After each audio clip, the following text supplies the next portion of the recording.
Alhamdulillah, Rabbil Alamin. Assalatu wassalamu ala asyrofil anbiya'i wal mursalin sayyidina maulana Muhammadin wa ala alihi wa sahbihi ajma'in. Segala puji dan syukur kita atas kehadiran Allah Subhanahu wa taala dan atas rahmat dan karunia-Nya kita bisa hadir pada kesempatan kali ini dalam rangka workshop inspirasi pelaksanaan pembelajaran dan penilaian di masa pandemi COVID-19. Salawat dan salam tidak lupa kita haturkan kepada junjungan kita Nabi besar Muhammad SAW. Semoga dengan adanya kegiatan ini bisa bermanfaat untuk kita ke depannya dalam proses pembelajaran di masa pandemi kali ini. Untuk mempersingkat waktu sebelum kita memulai kegiatan ini, saya sampaikan susunan acara workshop tentang inspirasi pelaksanaan pembelajaran dan penilaian di masa pandemi COVID-19 guna meningkatkan kompetensi guru di lingkungan SMP Al-Jawahir Samarinda. Yang pertama pembukaan, kedua menyanyikan lagu Indonesia Raya, ketiga pembacaan doa, keempat sambutan, kelima materi yang akan disampaikan oleh Ibu Masnia, keenam materi yang akan disampaikan oleh Bapak Haji Aulia Mutakin SPSI, dan yang ketujuh penutup. Untuk mempersingkat waktu, marilah kita buka kegiatan kita pada hari ini dengan bersama-sama membaca basmalah. Acara yang kedua menyanyikan lagu Indonesia Raya yang akan dipimpin oleh Ibu Lisna Rahayu. Kepada Ibu Lisna, saya persilakan.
Bismillahirrahmanirrahim. Assalamualaikum warahmatullahi wabarakatuh.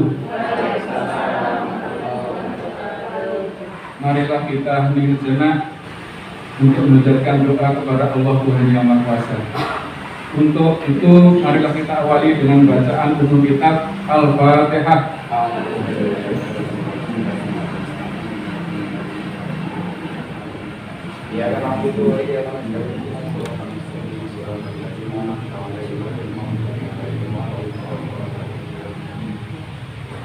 Bismillahirrahmanirrahim. Alhamdulillahirabbil alamin wassalatu wassalamu ala asyrofil anbiya'i wal mursalin sayyidina wa maulana Muhammadin wa ala alihi wa sahbihi ajma'in. Ya Allah, ya Tuhan kami, tiada kata dan rasa yang pantas kami haturkan kepadamu di pagi hari ini, selain syukur kami kepadamu atas segala nikmat dan hidayah yang engkau anugerahkan kepada kami, sehingga kami bisa hadir bersama untuk mengikuti kegiatan workshop tentang inspirasi pelaksanaan pembelajaran dan penilaian di masa pandemi COVID-19 guna meningkatkan kompetensi di lingkungan SMP Nur Keluarga SMP Al-Jawahir Samarinda. Untuk itu ya Allah, ya Rahman, ya Karim, jadikanlah acara ini sebagai acara yang engkau ridhoi, membawa barokah, rahmat, taufik dan hidayah buat kami semua. Ya Allah yang Maha Pemurah, izinkanlah kami memohon kepadamu, jadikanlah kegiatannya sebagai penyegar, pembangkit dan penggugah semangat kami dalam meningkatkan kualitas tugas kami, sehingga kami bisa bekerja secara profesional dan proporsional dengan baik dan tekun sebagai bukti syukur kami dan penghambaan kami kepadamu. Ya Allah yang Maha Mengetahui, ilmu-Mu begitu luas dan tak terbatas. Oleh karena itu, anugerahkan kepada kami ilmu yang bermanfaat sebagai bekal kami dalam menjalani hidup dan kehidupan, serta berilah kami kekuatan untuk mampu mengamalkan dan menyebarluaskan ilmu yang telah Engkau berikan kepada kami. Limpahkanlah kepada kami yang hadir pada acara ini kesehatan, kekuatan, kemudahan, keikhlasan, serta kecerdasan dalam mengikuti workshop ini. Ya Allah yang Maha Pengasih, satukanlah hati kami, padukanlah langkah kami, segarkanlah pengetahuan kami, agar kami bisa mengetahui hikmah yang terkandung dalam kegiatan workshop yang akan segera kami laksanakan ini. Jadikanlah kegiatan ini sebagai amal ibadah dan dapat terlaksana dengan baik dan sukses. Ya Allah yang Maha Pengampun, kami sadar ya Allah kealpaan, kehinaan. Ampunilah dosa-dosa kami ya Allah. Ampunilah dosa-dosa kedua orang tua kami ya Allah. Dan ampunilah orang-orang yang telah berjasa membentuk kami seperti sekarang ini. Karena kalau tidak Engkau ampuni, niscaya kami selamanya dalam kehinaan. Ya Allah, ya Tuhan kami, akhirnya kami hanya bisa berharap bahwa Engkau satu-satunya yang akan mendengar keluh kesah kami, dan hanya Engkau yang dapat mengabulkan permohonan kami. Rabbana zalamna anfusana wa illam taghfir lana wa tarhamna lanakunanna minal khasirin. Rabbana atina fid dunya hasanah wa fil akhirati hasanah wa qina adzabannar. Wa sallallahu ala sayyidina Muhammadin wa ala alihi wa sallam. Subhanaka rabbil izzati amma yasifun wa salamun alal mursalin walhamdulillahi rabbil alamin. Assalamualaikum warahmatullahi wabarakatuh. Selanjutnya yaitu sambutan yang akan disampaikan oleh Kepala Sekolah SMK Al-Jawahir kepada Bapak Supriyanto SAD. Saya persilakan. Assalamualaikum warahmatullahi wabarakatuh. Waalaikumsalam warahmatullahi wabarakatuh. Alhamdulillahirabbil alamin, hamdan syakirin, hamdan na'imin, hamdan yuwafi ni'mahu wa yakfi majidah. Allahumma shalli wa sallim ala sayyidina Muhammadin wa ala alihi wa sahbihi ajma'in. Amma ba'du. Yang terhormat Bunda Guru Masniat selaku pengawas binaan SMP Al-Jawahir, yang saya hormati Bapak Ibu staf tenaga pendidik dan kependidikan SMP Al-Jawahir, ucap syukur dan ilahi Rabbi bahwa pada pagi yang berbahagia ini kita dapat bermuajaah berkumpul dalam rangka meningkatkan kompetensi kita untuk menjalani profesional kita, sehingga kita menjalankannya dengan prosesi atau dengan proses yang baik dan benar. Kedua kalinya, sholawat serta salam semoga tetaplah terlimpah dan tercurah kepada junjungan kita Nabiullah Muhammad Sallallahu Alaihi Wasallam ila yaumil qiyamah. Bapak Ibu yang saya hormati, sudah menjadi maklum bagi kita semua bahwa dewasa ini kita semua umat makhluk di bumi ini telah dilanda yang namanya wabah virus corona atau yang lebih dikenal dengan COVID-19. Ini sedikit banyak telah merubah tatanan kehidupan kita, tak terkecuali juga di bidang pendidikan. Dulu kita mungkin tidak pernah membayangkan bahwa suatu saat anak-anak itu akan belajar ya, bersekolah di rumah. Yang kita kenal bahari, yang kita kenal dulu namanya sekolah itu ya belajar di sekolah. Tapi dengan kondisi pandemi sekarang, mau tidak mau, suka tidak suka, kita dituntut untuk berkreasi, berinovasi dalam rangka menyampaikan ilmu-ilmu Allah kepada peserta didik kita atau anak didik kita di rumah. Ini merupakan tantangan kita ke depan karena sudah lebih dari 1 tahun anak-anak belajar di rumah. Tentunya banyak hal, tentunya banyak kesulitan baik itu dari guru maupun dari siswa. Dalam kesempatan yang berbahagia ini, mudah-mudahan nanti kita dapat inspirasi, ya, dapat ide-ide baru, ide-ide segar untuk mengatasi tantangan kita bersama ini. Mungkin Bapak Ibu guru kita tidak pernah juga membayangkan dan kita tidak mengenal apa itu meeting Zoom, apa itu Google Classroom. Itulah salah satu dampak dan hikmah kenapa Allah memberi cobaan kepada kita semua berupa pandemi COVID-19. Jadi singkat kata Bapak Ibu, jangan dipandang bahwa COVID-19 adalah hal yang sangat menyengsarakan bagi kita. Bukan. Justru dengan Allah memberi cobaan kepada kita berupa pandemi COVID-19 inilah semua makhluk di bumi sadar diri. Semua makhluk di bumi merasa bahwa dirinya tidak ada apa-apanya. Bagaimana kita sering dengar Bapak Ibu, teman-teman kita kemarin mungkin masih bisa bercanda dengan kita, ternyata lebih dahulu mendahului kita. Itu membuktikan bahwa betapa gaibnya kita di hadapan Allah. Salah satu hikmahnya demikian Bapak Ibu. Bukan hanya itu saja, semua tatanan kehidupan kita di dari seni bermasyarakat, berbangsa dan bernegara, semua mengalami tatanan baru yang kita lebih kenal dengan tatanan kehidupan baru atau new normal. Tak terkecuali juga di bidang pendidikan harus segera beradaptasi. Oleh karena itu, kepada kita semua, Bapak Ibu terutama sebagai insan yang bergelut langsung di bidang pendidikan, kiranya bisa memberi sumbangsih terhadap kondisi yang kita rasakan sekarang ini. Itu harapan saya dan mungkin harapan kita semua Bapak Ibu.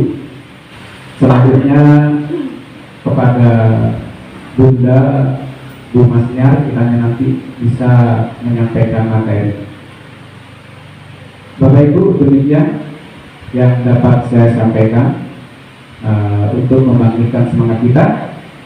Mari kita berdiri sejenak Bapak Ibu, kita bertepuk tangan ya. Misalnya kalau saya bilang Tepuk semangat. Semangat.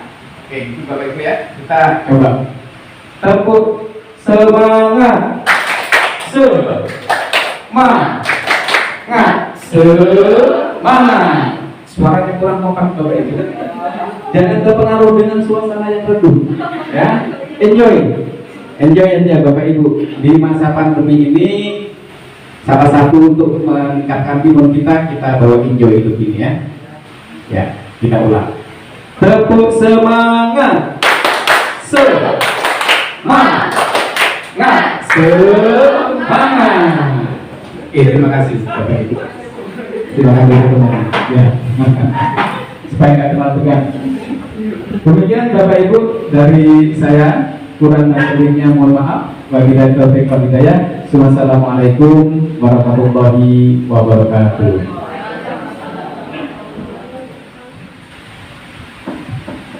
Baik, terima kasih Pak Salah atas sambutannya.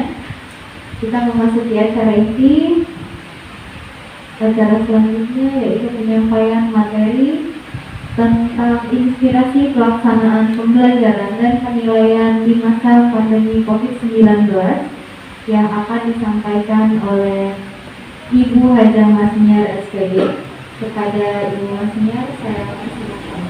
Assalamualaikum warahmatullahi wabarakatuh. Waalaikumsalam warahmatullahi wabarakatuh. Alhamdulillah, puji dan syukur kepada Allah SWT atas rahmat dan hidayahnya kita masih diberikan kesehatan, kekuatan, kesempatan sehingga kita dapat berkumpul di tempat ini. Yang saya hormati Bapak Kepala Sekolah Ustaz Talakir, dan yang saya hormati Bapak-bapak dan Ibu-ibu yang telah menyempatkan waktu untuk hadir pada hari ini. Untuk materi inspirasi pelaksanaan pembelajaran dan penilaian di masa pandemi COVID-19, ini adalah bukan saya yang buat, tapi ini adalah dari Kementerian Pendidikan dan Kebudayaan, jadi dari Kemendikbud.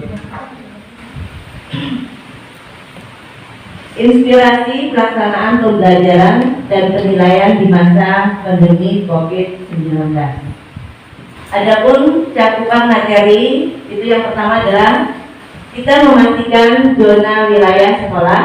Yang kedua, desain pembelajaran dan penilaian. Ketiga, ketentuan pelaksanaan pembelajaran. Keempat, contoh jadwal pembelajaran. 5, aspek yang harus disiapkan untuk PJJ. 6, tahapan sekolah untuk PJJ daring atau luring. Yang pertama adalah kita memastikan zona wilayah sekolah sesuai dengan penyebaran COVID-19. Jadi yang pertama kita adalah mengecek pemetaan wilayah kota kita. Apakah kita termasuk zona merah, kuning, oranye, atau hijau?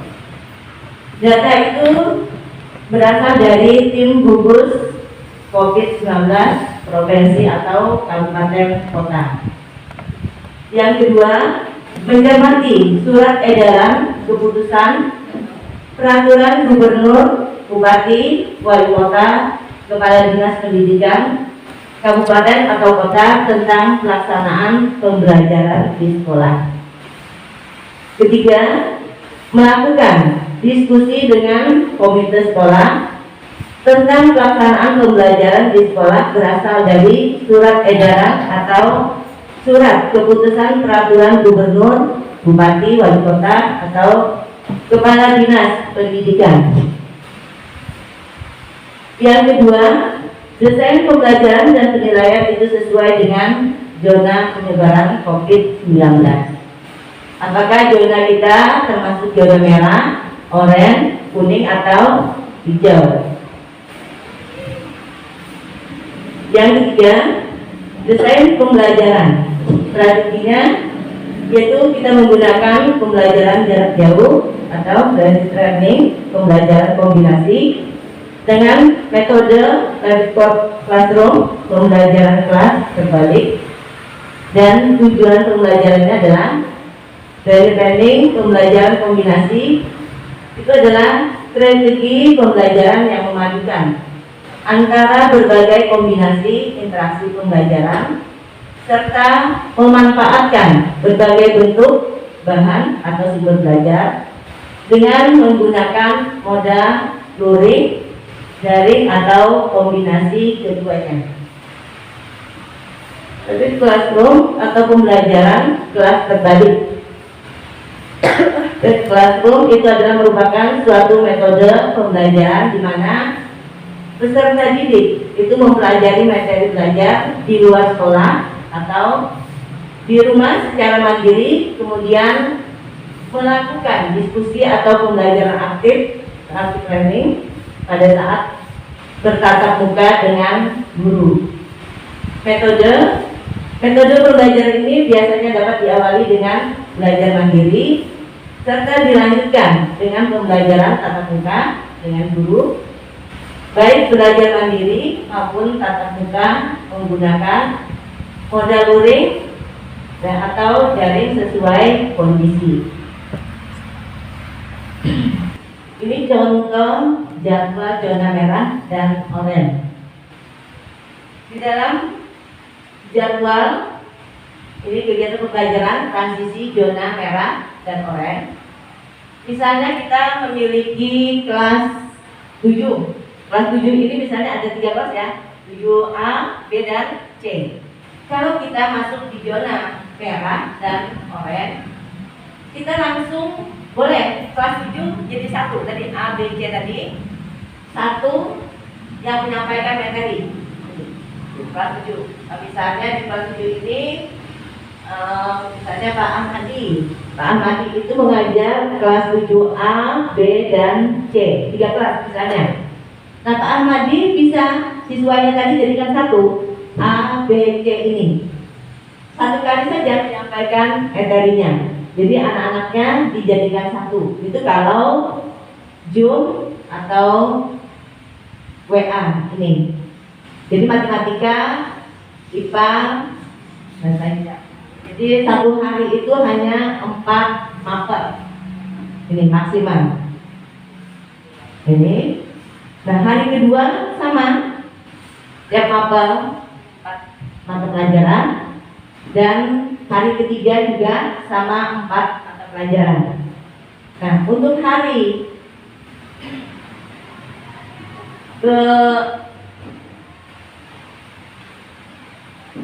kelima ini, hari keempat sampai dengan hari ke-10 itu ini penjelasan penugasan. Ini tadi yang tadi penugasan, dan hari ke-11 sampai 14 adalah libur. Tadi.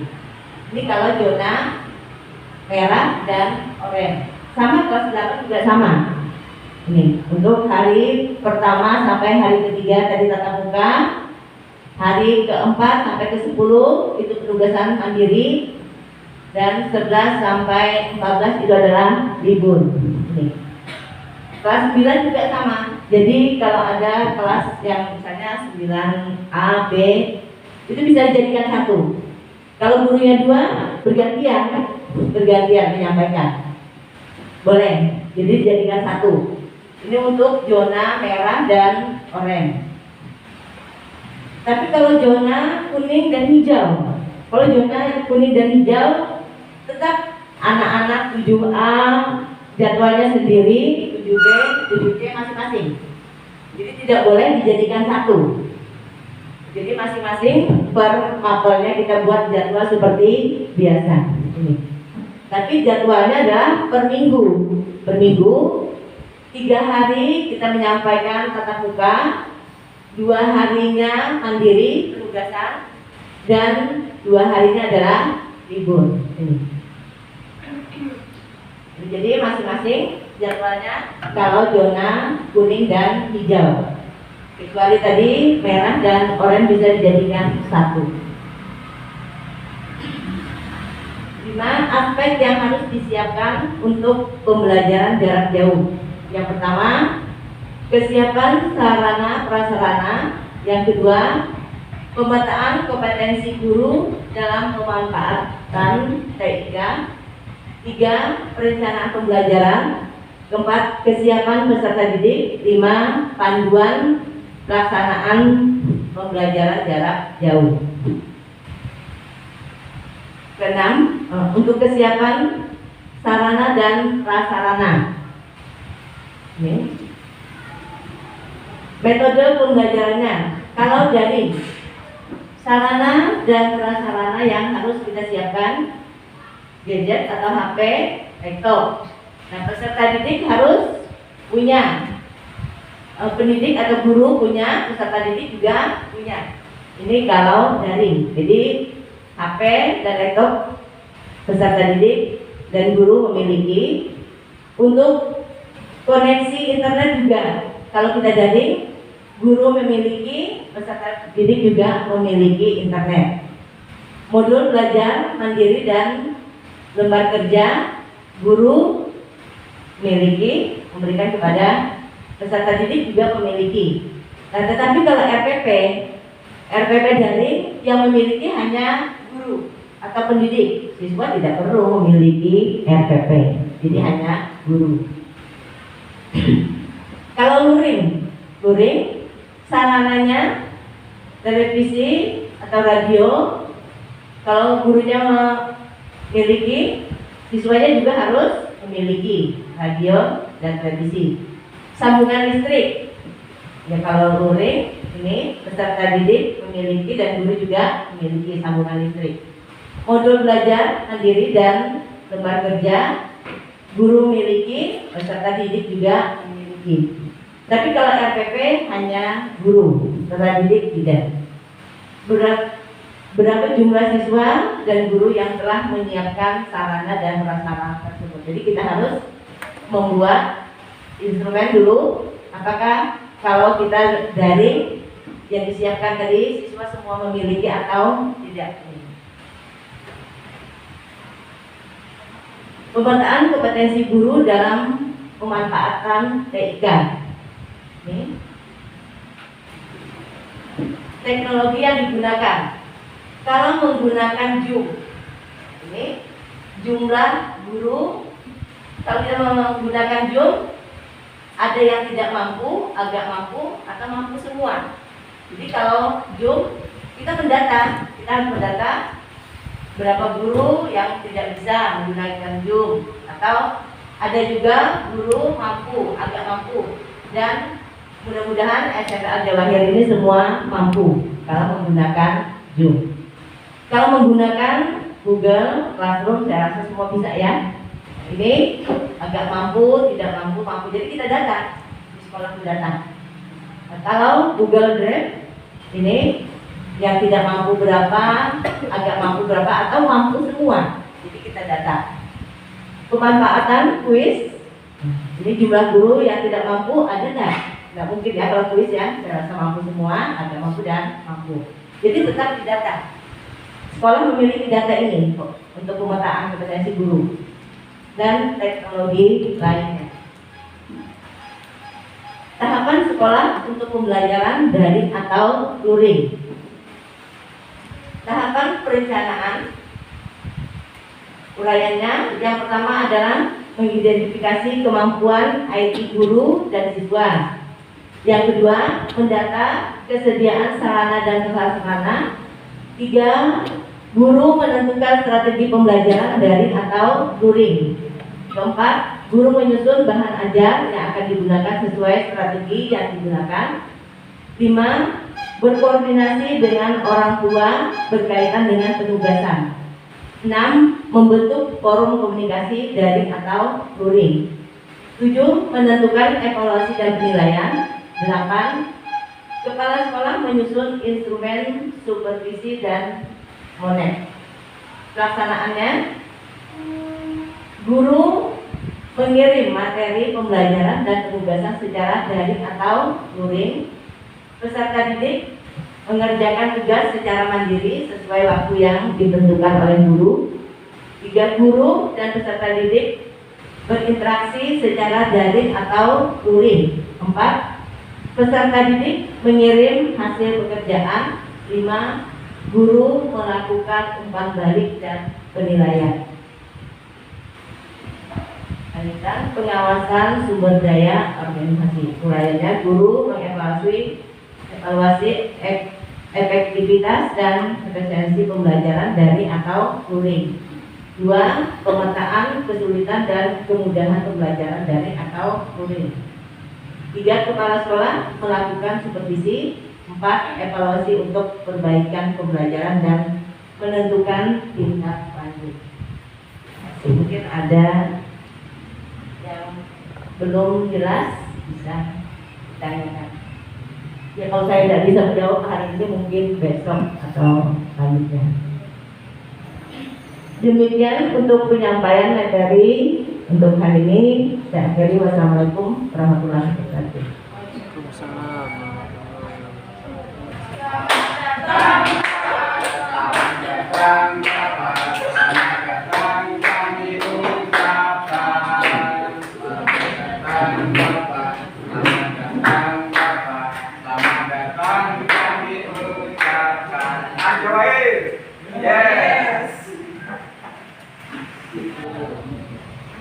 Baik, kita lanjutkan kegiatan kita pada hari ini dengan penyampaian materi yang akan disampaikan oleh Ketua Yayasan Al-Jawahir Bapak Haji Aulia Mutrakin SPSI. Kepada Pak Aulia dipersilakan. Sudah tahu semua kan ya, saya lahir 5 Desember 1969. Selain Pak Pri di sini dan Pak Ahmad tahun berapa? Lainnya? Iya. 64. Sekarang Berarti senior saya Pak Pri sama Pak Ahmad. Yang lain ada yang di atas 69? Bu, Ibu, kawan? 62 Pak. Hah? 62? 62. Tiga lagi. Orang senior. Dari sisi umur ya. Saya berarti dari 50. Saya pendidikan terakhir di Fakultas Psikologi S1, kemudian saya ngambil gelar psikolog juga, jadi saya pernah menjalankan gelar psikolog. Tidak semua sarjana psikolog itu psikolog, karena harus ngambil penjurusan lagi. Kalau sekarang harus S2. Kalau dulu zaman saya cukup mengambil penjurusan sekitar setengah tahun. Gelar psikolog. Kegiatan saya sehari-hari itu selain sebagai ketua yayasan, saya sebagai psikolog juga biro konsultasi, juga membantu rekrut di beberapa perusahaan. Karenanya saya sering bilang saya sulit mengenal wajah cepat, begitu banyak ketemu orang. Ya. Karena dalam 1 bulan itu mungkin bisa 300-400 orang kalau ketemu wawancara. Jadi ketukar-tukar tuh ada orang tuh. Jadi mohon maaf ya kalau seandainya saya kadang ketemu itu lupa. Kegiatan saya juga saya punya CV, jadi pemborong-pemborong kecil-kecilan banyak di Bangkok, sehingga tidak bisa setiap saat saya di yayasan gitu. Tapi saya berusaha setiap tanggal muda karena mau gajian saya pasti harus standby agar semuanya lancar ya gajiannya tanggal 3 dan 4. Saya juga ngajar di Fakultas Kesehatan Masyarakat umum ya, jam terbang dosen terbang selalu jadi nggak tetap ngajar para psikologi industri organisasi. Itu sepintas perkenalan. Jadi pertama, kenapa saya tidak selalu bisa hadir setiap hari di yayasan, tentu saya juga punya kegiatan lain. Tapi saya utamakan untuk gajian saya pasti hadir. Paling tidak pertamanya. Baik, terkait dengan tema yang saya sampaikan di depan, apa tadi? Ada yang ingat? Budaya organisasi yang profesional. Bagus. Kenapa saya tekankan ini? Karena dimanapun kita bekerja, kalau dalam satu organisasi itu nggak bisa mungkin terlepas dari profesionalisme. Ya. Jadi bukan karena saya berasal dari perusahaan swasta, saya 20 tahun di perusahaan swasta, lalu mentang-mentang begitu saya akan terapkan budaya profesional. Bukan begitu, karena dimanapun itu harus terjadi, tidak terkecuali organisasi guru. Nah, makanya itu saya terapkan organisasi yang profesional. Tapi lebih saya perhalus, mungkin kalau ditanyakan apa sih budaya kerjanya Yapi Al-Jawahir, budaya kerjanya kalau saya ingin buat adalah kekeluargaan yang profesional. Apa itu kekeluargaan yang profesional? Kenapa tidak profesional saja atau kekeluargaan saja? tentu ada alasan. Selama ini kalau kita menggarisbawahi hanya kekeluargaan, kadang-kadang saya melihat ada kelemahan faktor, terutama adalah ketegasan. Ya, namanya kekeluargaan kadang-kadang terlalu banyak kebijakan-kebijakan atau apa ya, itu ya ucapannya Pak Pri, ya itu bahasa Jawa ya. Ya. Atau cuma di Solo itu. Jawa secara umum juga ya. Saya mau ya. Jadi rasa sungkan, bertolak gitu. Nah itu yang bahaya dalam budaya kekeluargaan. Mau negur, kan keluarga sendiri, selain gitu ya, bahasa seperti itu. Mau tegas, kasihan kita kekeluargaan aja lah, saling memahami lah, saling memahami lah. Itu kalau hanya kekeluargaan. Lalu kalau hanya profesionalisme, hilangkan kekeluargaannya. Saya merasakan 20 tahun di perusahaan, saya melihat ada celah-celah kekurangan juga masih memang kalau hanya profesionalisme.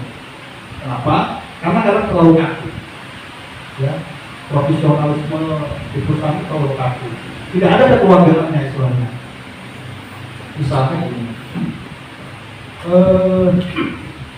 izin karena anak meninggal itu cuma diberikan izin 2 hari. Yang boleh. Nah, kalau kekeluargaan kita datang, terutama misalnya atasannya datang melayan, lalu menghibur, kita lihat kondisi. Oh ternyata ini anak tunggal satu-satunya udah udah remaja meninggal, kesedihannya luar biasa, sehingga boleh nggak apa-apa 3 hari atau 4 hari berkabungnya. Nah ini kekeluargaan, ada sentuhan psikologis, tapi beralasan. Kalau di perusahaan yang tidak begitu, hari ketiga Anda nggak masuk, udah SPK keluar, surat peringatan 1 sampai 3 kali surat peringatan PHK, nggak mau tahu. Ya, itu profesional di perusahaan. Tapi kalau kekeluargaan yang profesional, tentu ada pertimbangan-pertimbangan, tetapi tidak melulu pertimbangan, harus ada kebiasaan. Itu yang ingin kita terapkan di Jawahir, ya, budaya. Kita ini kan ada struktur organisasi. Ya. Saya yakin masih ada yang belum pernah lihat struktur organisasi. Ada kepala sekolah, ada wakil atau yayasan. Ya. Di yayasan sendiri ada struktur organisasi. Di atas saya itu ada pembina. Ya. Pembina yayasan, lalu pengawas yayasan. Ada. Jadi saya juga diawasi kerja saya. Pembina itu secara umum dia akan memberikan masukan-masukan. Kalau pengawas berhak masuk sampai ke dalam, ya, meriksa keuangan segala macam, itu pengawas. Itu di atas saya. Lalu ketua yayasan, kemudian ada wakil, ada bendahara, sekretaris, lalu kepala sekolah dan lainnya. Itu struktur organisasi. Nah, kalau kita bekerja dalam struktur organisasi, tentu saja ada kaidah-kaidah yang mengikat. Ya, tidak bisa suka-suka, tidak bisa juga baperan, dimasukkan, tapi kok nggak diterima, ya sudah, nggak mau saya kerjain. Nah itu tidak bisa dalam organisasi. Ya. Hak kita sebagai karyawan itu adalah memberi masukan, itu hak. Tentu saja dengan cara yang santun dan baik, memberi masukan. Hak atasan dan kewajiban atasan adalah memutuskan satu kebijakan. Ketika itu sudah diputuskan, maka tugas dan hak kita sebagai karyawan selesai. Apapun keputusannya. Ya. Bukan berarti karena usulan kita nggak dipakai, kita boleh tidak melakukan keputusan itu. Nggak bisa. Ya. Kita harus ikut melakukan keputusan itu kalau memang sudah diputuskan. Itu organisasi. Sistem kerja. Nah, kalau seandainya ada hal-hal yang sudah kita kasih masukan tidak dipakai, kemudian kejadian yang kita ingatkan tadi, misalnya hati-hati kita karena begini, sudahlah kita jalan saja, lalu kejadian, ya tidak apa-apa, itu bukan kesalahan kita, tapi tetap tanggung jawab ada di atasan yang memutuskan. Lepas sudah tanggung jawab kita sebagai bawahan. Itu enaknya begitu organisasi, ya. Kalau sudah diputuskan dilakukan, kalau kita ada masukan, kita sampaikan. Jangan sampai menggerutu di belakang gitu, menggerutu dan mempengaruhi yang lain. Wah, harusnya kan begini, apa atasan ngambil begitu? Udahlah, kita dosa lakukan saja. Nah, ini memprovokasi dan itu nggak sehat. Ya. Jadi hindari hal-hal begitu. Saya kasih contoh, saya sendiri langsung contoh. Saya kan bekerja dulu sebagai recruitment officer di awal-awal saya bekerja. Apa itu recruitment officer? Kasarannya tukang rekrut ya. Jadi saya bekerja di satu perusahaan yang karyawannya sekitar 6.000-an lebih itu. Tugas saya adalah mencari kebutuhan karyawan baru, baik itu mengganti yang keluar atau kebutuhan baru. Setiap hari itu saya selalu dapat yang namanya surat KTBC, surat apa istilahnya? Surat dari gubernur, dari Polda, dari Dandim untuk titip orang, titipan, ya, karyawan titipan. Itu sebagai profesional, kita tidak akan terpengaruh dengan surat titipan itu sebagai recruitment officer. Saya hanya melakukan tugas saya, tes, kemudian memberi laporan sesuai apa adanya. Kalau tidak diterima, tidak disarankan, atau disarankan. Misalnya tidak disarankan, kita sampaikan ke atasan, Pak, ini sudah ada hasil tesnya adalah nilainya 6, padahal batas kita adalah minimal 7. Saya tidak sarankan. Selanjutnya terserah Bapak, karena ini ada surat titipan dari Polda. Sudah selesai tugas saya, itu tugas atasan memutuskan. Nah kemudian diputuskan, oke nggak apa-apa, kita lanjutkan, teruskan saja walaupun nilainya jelek. Kalau Bapak tulis di sini bahwa ini tetap dilanjutkan sebagai pertanggungjawaban. Atasan yang baik dia akan tulis di situ untuk pertanggungjawaban bahwa ini sudah keputusan saya, sehingga saya bertanggung jawab sepenuhnya terhadap keputusan. Tanggung jawab itu selesai sebagai officer. Itu profesional. Nah, alhamdulillah sih kejadiannya beberapa kali yang tidak saya sarankan itu pasti bermasalah biasanya. Ada yang mencuri, ada yang narkoba, gitu ya. Ya, kejadian seperti itu. Tapi atasannya sudah tahu bahwa saya tidak sarankan, sehingga clear. Sekali lagi, atasan yang baik adalah atasan yang siap bertanggung jawab terhadap semua keputusan. Anak buah yang baik adalah anak buah yang menerima semua keputusan dan melakukannya dengan baik, selama tidak melanggar norma-norma yang prinsip. Kalau ada hal-hal prinsip, misalnya masalah agama nih, bertentangan, tapi tetap diputuskan oleh atasan kita hal yang kita anggap bertentangan dengan agama, bagaimana? Sudah, keluar saja dari organisasi itu. Kenapa pusing? Kenapa harus menggerutu? Kenapa harus sana sini bicara? Karena memang artinya kita tidak cocok lagi di organisasi itu. Itu yang profesional artinya. Ya. Bukan berarti menggerutu, mengeluh, ngomong sana sini, menjelekkan orang lain sehingga menjadi virus gitu di organisasi. Jadi itulah yang namanya profesional. Nah, ada tipe-tipe tertentu karyawan yang saya coba bagi ke dalam 5 kategori ya. Dalam agama itu kan, dalam Islam itu ada 5 hukum ya, 5 hukum. Ada wajib, sunnah, makruh, mubah, haram. Betul, tidak. 5 ya. Apa tadi? Wajib, haram, makruh, sunnah, mubah. Dalam organisasi karyawan sebenarnya bisa juga dibagi ke 5 hal itu. Apa itu karyawan wajib? Karyawan wajib keberadaannya sangat mendukung organisasi, kontribusinya sangat dirasakan. Ketidakberadaannya sangat juga dirasakan kehilangan. Terasa organisasi itu tanpa dia akan berat. Itu karyawan wajib. Tentunya kita akan mengarah ke karyawan wajib ini semua ya. Lalu karyawan sunnah apa? Ya karyawan sunnah mungkin sedikit di bawah wajib. Keberadaannya juga akan berkontribusi maksimal, tapi ketidakberadaannya masih bisa diatasi oleh yang lain dan tidak terlalu berpengaruh terhadap organisasi. Itu karyawan sunnah. Karyawan mubah itu apa? Boleh dilakukan, boleh juga tidak. terserah, gitu ya. Nah ini karyawan mubah itu yang adanya juga bagus, tidak adanya juga tidak masalah.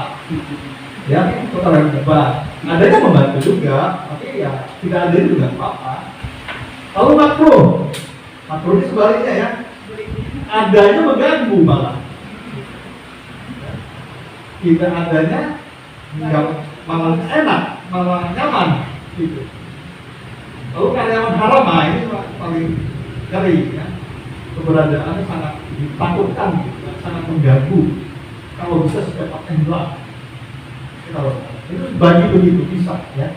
Mari kita bersama-sama menuju ke karyawan wajib, introspeksi masing-masing diri.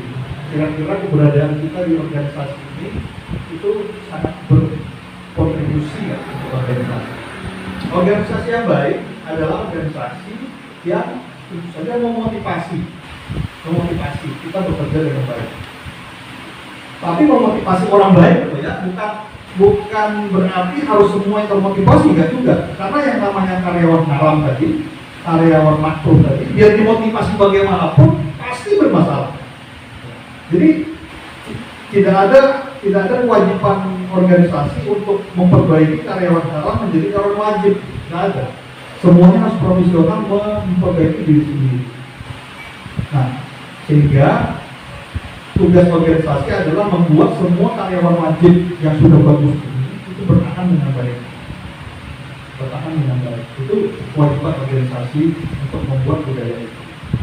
Bagaimana caranya? Ya tentu saja salah satu contohnya adalah menghargai sesuai dengan prestasi yang sudah diberikan. Itu hal yang harus dipegang oleh organisasi. Jangan sampai menghargai karyawan haram menghukum karyawan wajib. Ya. Jangan sampai terjadi karyawan wajib diabaikan, tapi karyawan haram harus dipelihara. Itu kewajiban organisasi. Saya pernah berada dalam organisasi yang menurut saya sangat maksimal. Ya, itu terjadi sekitar tahun 97 sampai tahun 2000, 3 tahun itu saya rasakan betul dengan atasan yang jago. Kenapa saya bilang begitu? Karena tanpa terasa saya itu selalu bekerja dari masuk itu kan waktu itu kan satu masuk berarti jam 8 masuk sampai jam 5 ya waktu kerja di perusahaan. Tapi kita semua di ruangan itu rata-rata itu pulang jam 7 sampai jam 8 malam. Saya pulang jam 8 malam saja, itu mobil masih banyak di parkiran. Artinya ruangan-ruangan lain juga masih penuh. Padahal nggak ada lembur. Tidak ada lembur waktu itu karena kita sudah karyawan staf atas itu nggak ada lembur kecuali yang karyawan pelaksana yang ada lembur. Saya nggak pernah berpikir waktu kenapa ya. Sekarang baru saya berpikir, iya ya, waktu itu kok terpikir aja. Pulang sampai ke rumah misalnya sholat isya, makan malam sebentar, besok subuh-subuh setelah sholat pingin lagi ke kantor, semangat lagi ke kantor untuk bisa melakukan pekerjaan dengan baik. Nah ini saya bilang budaya kerja di perusahaan waktu itu berhasil untuk memotivasi karyawan-karyawan baik berlomba-lomba. Kenapa? Karena salah satunya adalah menghargai dengan betul karyawan yang memang baik, prestasi, dipuji, itu sudah cukup bagi kami. Kita bahu saja, wah terima kasih hebat kerjaan itu sudah cukup sebenarnya ya, dari seorang atasan melakukan tanpa harus semuanya diukur dengan duit atau harus diukur dengan finansial atau barang-barang berharga. Itu ucapan terima kasih, kemudian tepukan di bahu atau pertanyaan kepada keluarga itu hal-hal kecil yang sebenarnya membangun organisasi. Nah, ini ilmu ini saya berikan bukan berarti tidak untuk guru, tapi pasti dimanapun kita berada itu akan sangat dibutuhkan. Nah, saya ingin garis bawahi adalah komunikasi. Tetaplah kita membangun komunikasi yang efektif di organisasi ini, ya. Jangan pernah sungkan dan lelah untuk bisa memberi masukan kepada atasan kalau ada hal-hal yang dianggap tidak sesuai. Bagi seluruh kepala sekolah saya selalu tekankan terbuka terhadap masukan, harus terbuka terhadap masukan. Jangan sampai jadi pemimpin itu baperan, gitu ya. Tapi bagi yang di bawah juga ingat, caranya juga harus belajar bagaimana memberi masukan yang baik. Ya. Karena tanpa masukan sebenarnya kita itu sangat rugi. Kebiasaan saya kalau ingin tidur selalu saya sisihkan waktu untuk merenung apa masukan yang saya dapatkan hari ini, apa perbaikan yang saya dapatkan hari ini. Kalau nggak ada, harusnya kita sedih. Berarti kita dalam tempat hari ini, tidak ada perbaikan yang kita lakukan. Ya. Jadi sepedas apapun kritik maupun masukan itu sebenarnya sangat berguna kalau kita membuka hati seluas-luasnya untuk menerima. Nah, sebagai atasan itu resiko, ya, candaan saya dulu ya, atasan itu resikonya di apa namanya, digosipin, gitu ya, ngomongin, itu resiko atasan, nggak apa-apa. Saya tahu persis banyak hal yang misalnya saya dibicarakan di belakang, atau saya nggak pernah ambil pusing gitu. Selama saya terapkan sistem yang saya yakini itu betul, dan perbaiki keadaan. Jadi kalau orang hanya bisa bicara di belakang, itu saya garis bawahi biasanya pasti dia sebenarnya mengakui keputusan itu betul, tetapi dia tidak nyaman dengan keputusan itu. Kenapa? Dia tidak berani langsung ngomong ke pengambil keputusan, karena dia yakin sebenarnya keputusan itu betul saja, tetapi dia tidak nyaman dengan keputusan itu sehingga dia bicara di belakang. Itu keadaan psikologis yang sebenarnya. Ya. Kalau orang memang betul-betul ingin menyampaikan sesuatu yang tidak betul, pasti dia tidak akan suka untuk ngomong, karena dia yakin ini ada suatu sistem yang tidak betul nih, diomongin. Tapi kalau sudah ngomongin di belakang, tidak suka terhadap satu keputusan, itu pasti secara psikologis dia sebenarnya mengakui keputusan itu betul, tetapi dia tidak nyaman dengan keputusan itu, ya nggak tahu tidak nyaman hal apa, tidak. Sehingga saya tidak pernah terganggu dengan omongan-omongan di belakang selama dia tidak langsung ngomong ke saya. Itu sistem organisasi yang digunakan. Tapi kalau jadi saya sarankan semua guru jangan pernah sungkan memberi masukan. Ya, saya terbuka 24 jam.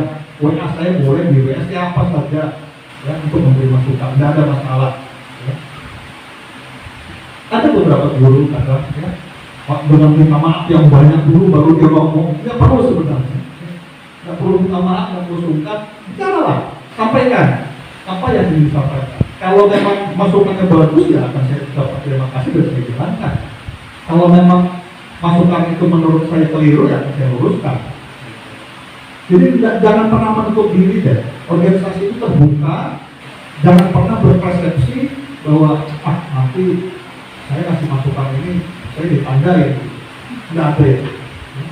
Semua masukan itu sangat bagus kalau memang perlu disampaikan. Silakan kalau ada pertanyaan atau masukan, ya, saya berharap. Pada teman-teman yang ada pertanyaan terkait hal yang disampaikan Pak Wali tadi, saya persilahkan. Ada? Ya, terima kasih. Assalamualaikum warahmatullahi wabarakatuh. Waalaikumsalam. Bapak, saya ingin bertanya, mungkin sekaligus minta solusinya. Tadi kalau kita klasifikasikan karyawan itu ada 5 kategori. Nah, yang paling menarik bagi saya itu kategori haram dan makruh.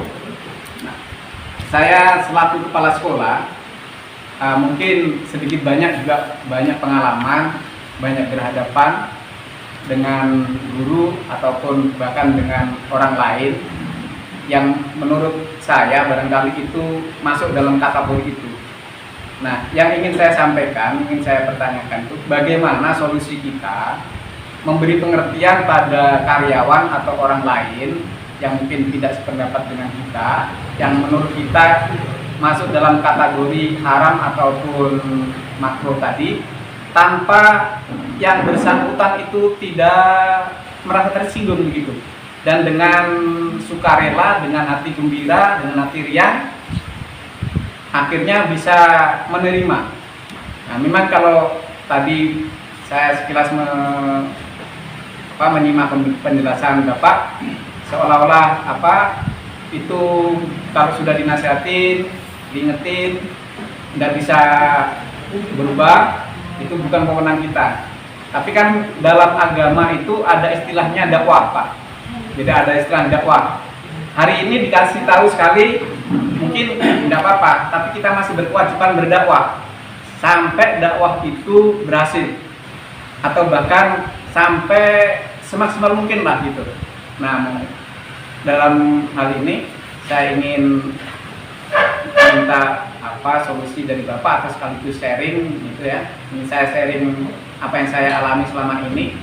Bukan hanya waktu di sini saja, waktu saya di Jawa itu juga sudah mengenal karakter-karakter atau karakteristik watak dan karakter teman waktu sekolah atau teman waktu bermain begitu Pak. Demikian. Terima kasih.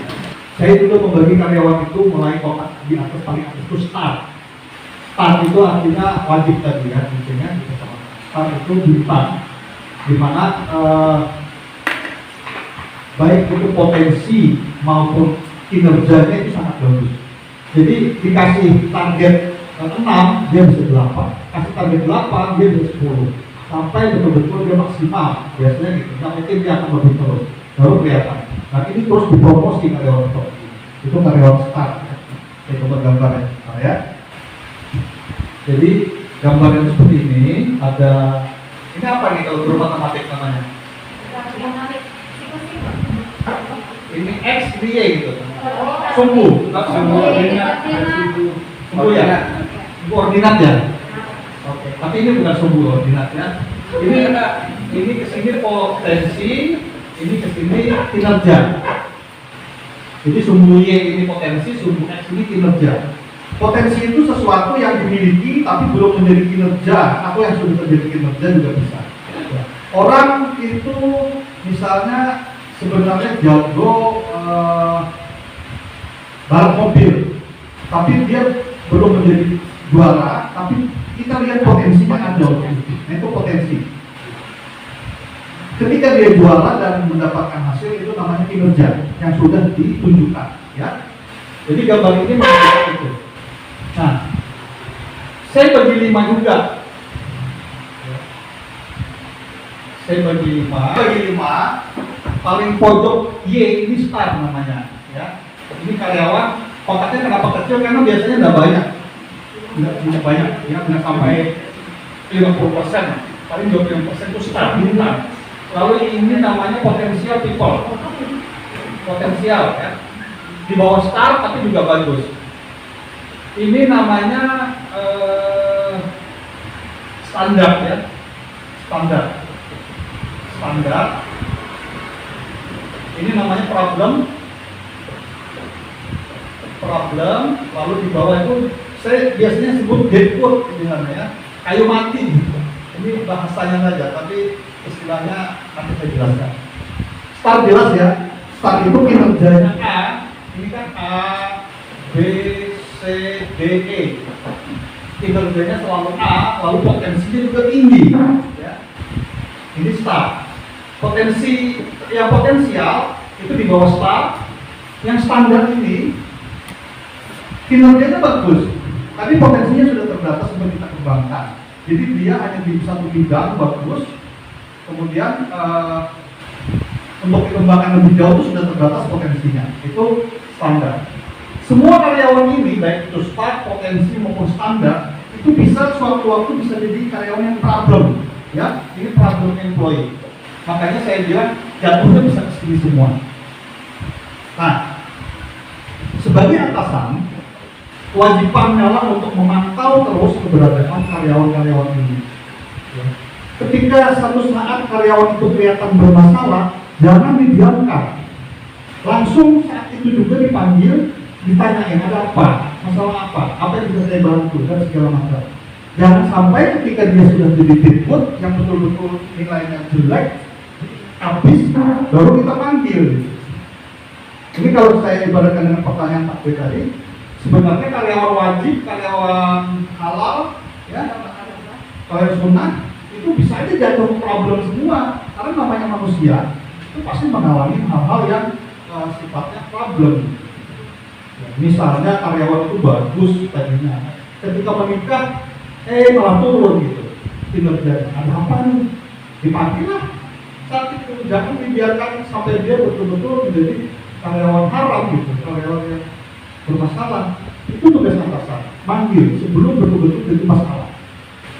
Nah, jadi kelihatannya kan enak tuh, jadi atasan tuh udah gaji besar, kok cuma nggak ada kerjaan kayaknya gitu. Padahal enggak, tanggung jawab seluruh organisasi. Semua karyawan yang ada di organisasi itu tanggung jawab atasan. Tanggung jawab atasan untuk selalu menjaga semua karyawan berkinerja baik. Itu tanggung jawab atasan. Ketika satu karyawan berkinerja mulai kurang, tanggung jawab atasan segera panggil, segera konseling, segera tanya apa masalahnya agar membantu. Jadi niat atasan itu bukan memarahi saja, ya, marah boleh, tapi niatnya adalah membantu agar karyawan yang bermasalah ini kembali kinerjanya seperti semula. Nah itu bebannya berat. Makanya gaji lebih besar gitu kan ya. Jadi harus bisa selalu menjaga keseimbangan.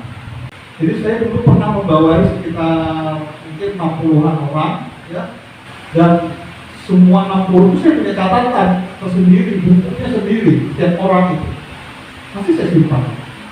Apa kinerjanya tahun ini, kemudian semester ini bagaimana, problemnya apa, saya konseling, saya tanya apa masalahnya, akhirnya semangat lagi. Itu aja terus kerjanya memang. Ya salah satu saja tuh, belum lagi mikirin keuangan, belum lagi mikirin penjualan. Nah, itulah tugas atasan. Yang bisa lepas,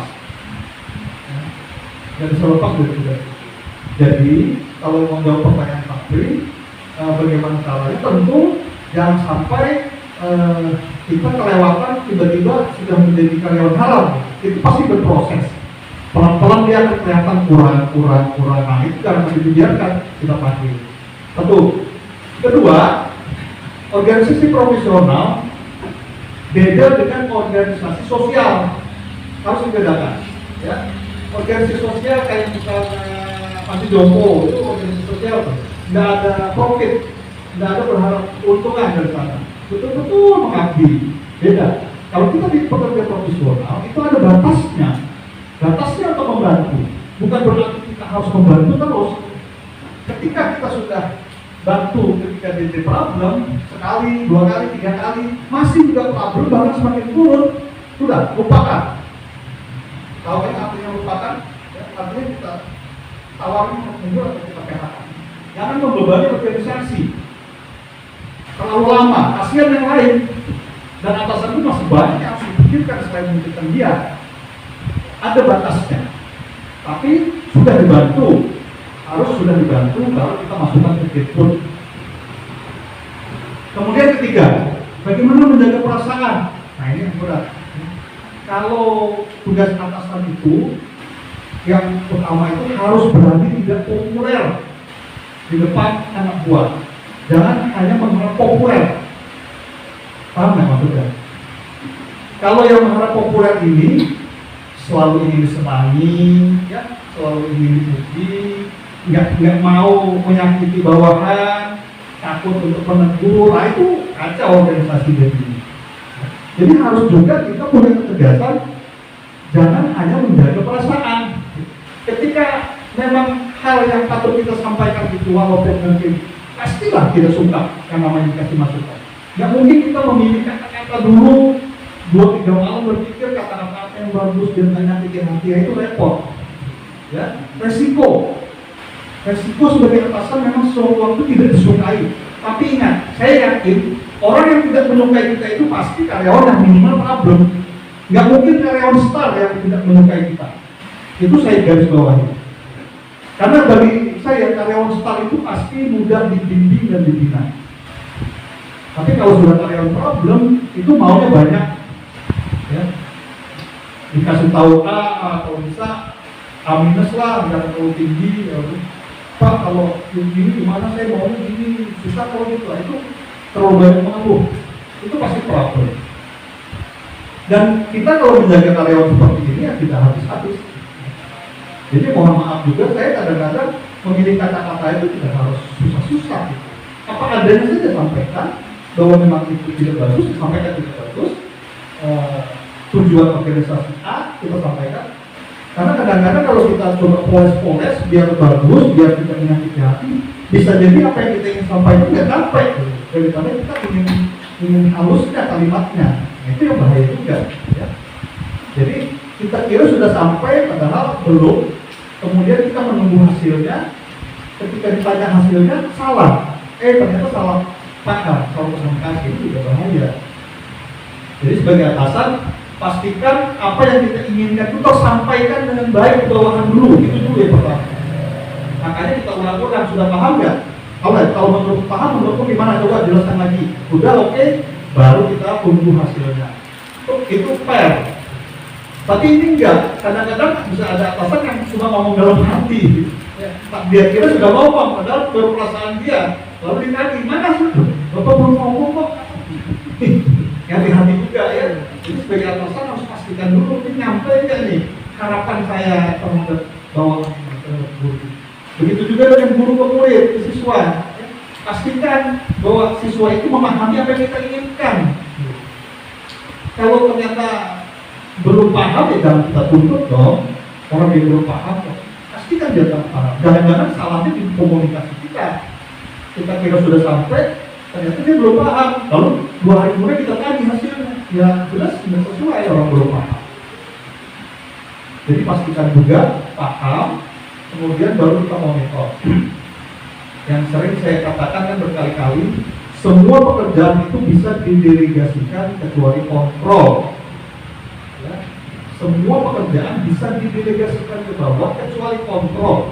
Mudah-mudahan kita selalu diberkahi, kesehatan, semangatnya kuat, dan rezeki yang berlimpah. Amin. Assalamualaikum warahmatullahi wabarakatuh.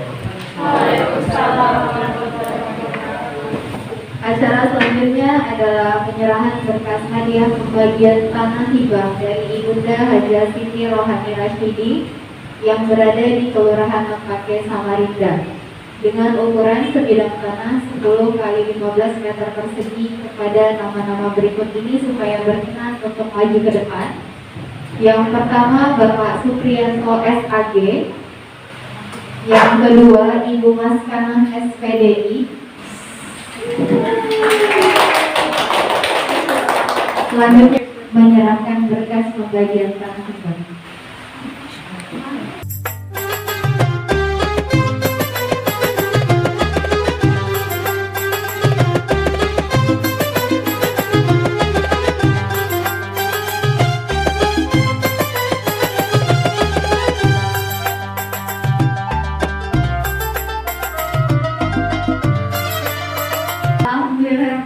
Acara atau kegiatan kita hari ini pun selesai. Terima kasih atas kehadiran dan partisipasi dari seluruh guru dan staf SMK Jauhir Samarinda. Kurang dan lebihnya saya mohon maaf. Saya akhiri. Wassalamualaikum warahmatullahi wabarakatuh.